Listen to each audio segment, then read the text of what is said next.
Breaking Amreli ચલાલાના canal પરામાં ગઈકાલે વીજ વિભાગના કેબલ વાયર નીચે પડતા એક વ્યક્તિનું મોત થયું હતું. મૃતક પરિવાર સાથે એમએલએ ગોપાલ ઇટાલિયા કાર્યકરો સાથે ચલાલા પોલીસ સ્ટેશન પહોંચ્યા. પીજીવીસીએલની બેદરકારી સામે ગુનો નોંધવા માંગ કરી આમ આદમી પાર્ટીના કાર્યકરો હોદ્દેદારો સાથે ગોપાલ ઇટાલિયા પોલીસ સ્ટેશન પહોંચ્યા. પોલીસે કહ્યું એડી દાખલ કરી છે, પોલીસ તપાસ શરૂ છે.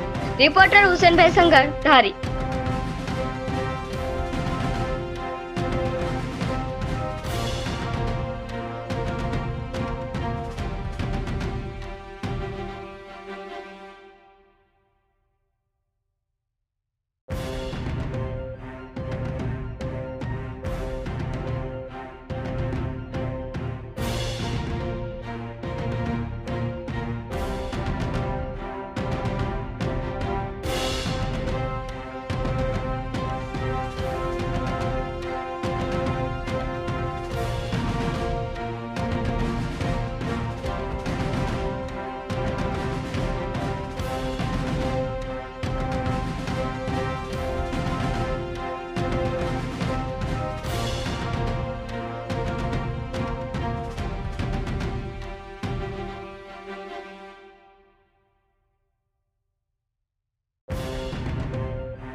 દાદા બેસે ને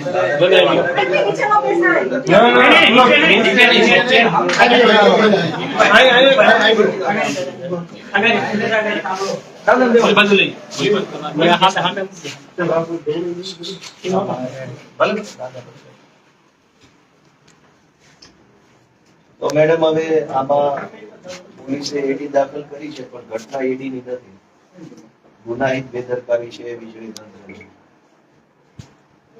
ખોટી રીતે જે ડીએલ અટકાવ્યો એમની ઉપર પડ્યો છે. હવે જીબી ના માણસોનું એવું કેવું છે કે ભાઈ માથે નથી પડ્યો, લટકતો હતો કે માથે પડ્યો, પણ તમારી બેદરકારી હતી એટલે ડીઓ નીચે આવ્યો માણસના માથા સુધી. વીજળી વિભાગની જવાબદારી ઇલેક્ટ્રિકલ ઇન્સ્પેક્ટરની એ છે કે તમે જુઓ તમારી લાઈનોમાં કઈ ફોલ્ટ છે નહીં. સરકાર કરોડો રૂપિયા ખર્ચે છે મેન્ટેનન્સના, તો તમારે મેન્ટેનન્સ કરવાનું હતું, તમારે બધું કરવાનું હતું. આ તો કોઈ માણસનો જીવ ગયો છે. બીજું કે આ ઘટનાના 2 દિવસ પહેલા ને નહીં ફોન કર્યો તો એક દિવસ પહેલા ફોન કર્યો હતો ને, કોણે કર્યો હતું નામ? સુરેશભાઈએ 1 દિવસ પહેલા ફોન કર્યો, વીજળીમાં કમ્પ્લેન લખાવી કે ભાઈ આ દિયા લટકે છે એ જોખમી છે, આને તમે રિપેરિંગ કરો. આ જે ઘટના જ્યાંથી બની ત્યાં 1 દિવસ પહેલા ફોન ગયો. પછી આ ઘટના બની એની 1 કલાક પહેલા કોઈકે ફોન કર્યો કે ભાઈ અહીંયા આ જોખમી ને ભયજનક રીતે તમારા દિયા સળગે છે, તો તમે આનું રિપેરિંગ કરો. 2 વખત જાણ કરવામાં આવી. તો જે કાંઈ જવાબદાર વ્યક્તિ છે એની ડ્યુટી એવી હતી કે લાઈનમાં પાવર બંધ કરી દેવો, યા તો આવી મેન્ટેન કરી જાવ. 2 માંથી 1 કામ હતું. કેમ કે 2 કમ્પ્લેન થઈ, 2 કમ્પ્લેન પછી એક્શન ના લીધા ત્યારે મોત થયું. એક્શન લેવાઈ ગયો તો મોત ન થતો. તો આ ગુનાહિત બેદરકારીનો ગુનો દાખલ કર્યો નથી. એટલે અમારી લાગણી એવી છે કે ગુનો નોંધવામાં આવે અને ગુનાહિત બેદરકારી જેની છે એના પર કાર્યવાહી થાય. હા, કઈ વાત, પેલા તો ગુનો દાખલ થાય પછી તપાસ ભલે જ્યારે થાય જે થાય. હાલ તો ગુનો દાખલ તો થવો જોઈએ કે ગુનાહિત બેદરકારી છે. 2 લોકોએ ફોન કર્યા, તમે કેવી રીતે ઇગ્નોર કર્યા ફોનને? ધારો કે આપણે પોલીસની સિસ્ટમમાં કોઈ પીસીઆર ને ફોન કરે કે અહીંયા ક્રાઇમ બને છે, જવાબદારી બને છે, નથી પહોંચતા. તો આમાં જવાબદારી બને છે. સરકારે નંબર આપ્યો છે, કોઈ લખાવે છે, પછી તમે નથી જતા, તો એ જસ્ટિફાઈડ એક્શન છે. નથી જતા તો કોઈ બીજા કામમાં છે, પણ પાવર તો કટ કરો. નથી જતા તો કઈ વાંધો નહીં, કઈ એવું નથી કે માણસ ઉડી જશે. પાવર કટ કરવો જોઈએ. 2 ફરિયાદ છે. આ ઘટના બની ગયા પછી કેટલા કલાકે આવ્યા? જીબી ના માણસો કેટલા કલાકે આવ્યા? આજે બપોરે આવ્યા. આજ બપોરે આવ્યા? નહીં કાલે કેટલા કલાક પછી આવ્યા? કલાક પછી આવ્યા? નહીં કલાકમાં નહીં, 2 કલાક થઈ ગઈ. 2 કલાક.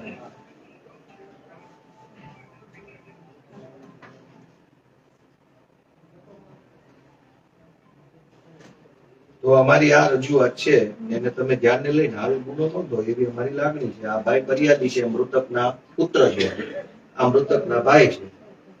આમ છે આખી ઘટના.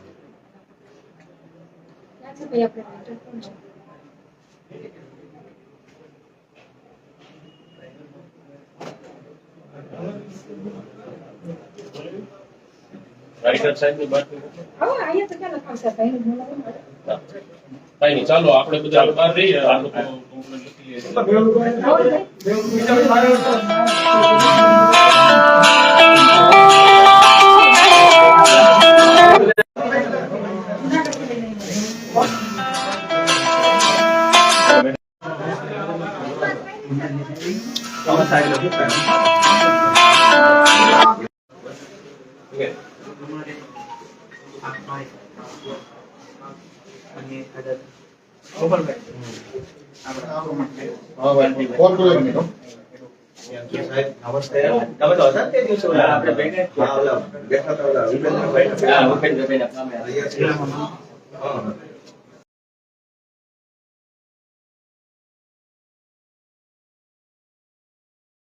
ચાલુ કર્યું એટલે શું તમે મને ધમકાવવા માંગો છો? અરે કરો ને, પણ કરો પણ કરો. ખેડૂત મરી ગયા છે ને તમને આ ધંધા પૂછે છે. તમે નવી હવારે એમ નહીં ઇન્સ્યુલેટર આવીને બદલી ગયા એટલે તમે શું સમજો છો? ઇન્સ્યુલેટર કેમ બદલી ગયા? ખેડૂત મરી ગયા હતા તો ઇલેક્ટ્રિક ઇન્સ્પેક્ટર આવે, એના પંચનામામાં એવું લખાઈને આવે કે ઇન્સ્યુલેટર ખરાબ છે, માટે જમ્પર તૂટ્યું, માટે ખેડૂત મરી ગયો, એવું એના પંચનામામાં આવી શકતું હતું. તમે ઇન્સ્યુલેટર બદલી નાખ્યું, બધું લખાય એ પહેલા તમે બદલી નાખ્યું. તમે ક્રાઇમ કર્યો છે, ગુનો કર્યો છે. ઇલેક્ટ્રિક ઇન્સ્પેક્ટરની વિઝિટ થયા પહેલા તમે કેવી રીતે બધું બદલી નાખ્યું? નહીં, જમ્પર તૂટ્યું હતું ને, પેલું ઇન્સ્યુબર શું બોલાય છે ને, ઇન્સ્યુબર ઇન્સ્યુલેટર તો નહોતું તૂટ્યું. તમે ઇન્સ્યુલેટર શું કામ બદલ્યું? જમ્પર તૂટ્યું તો જમ્પર બદલવાનું હતું. ઇન્સ્યુલેટર કેમ બદલ્યું? તો ગુનો કર્યો તમે.